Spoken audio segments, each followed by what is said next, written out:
ค่ะดิฉันนางสาวนภศรของแพ้วนะคะ มาจากการสาขาวิชาการโรงแรมระดับชั้นปวส1/1ค่ะ วันนี้จะมาสาธิตวิธีการใช้แอป Easy Absolute นะคะ วิธีการเช็คเอาท์ค่ะ อันดับแรกนะคะ คลิกที่ปุ่มการจองค่ะ แล้วไปที่ออกจากที่พักเพื่อดูรายการที่จะเช็คเอาท์วันนี้ค่ะ คลิกที่การจองเพื่อเปิดหน้าต่างสรุปค่ะ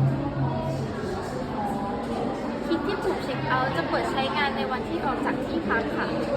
แต่เราต้องเก็บเงินจากผู้เข้าพักถึงจะเช็คเอาท์ออกได้ ให้รวบรวมการชำระเงิน โดยคลิกที่ตัวเลือก เพิ่มการชำระเงินใต้ปุ่มเพิ่มเติมชำระเงินเรียบร้อยแล้ว ตอนนี้สามารถตรวจสอบการจองอย่างง่ายดายค่ะ ไปที่ตัวเลือกเพิ่มเติมเพื่อค้นหาตัวเลือกเช็คเอาท์คลิกที่ปุ่มระบบนั้นได้ทำการเช็คเอาท์เรียบร้อยแล้ว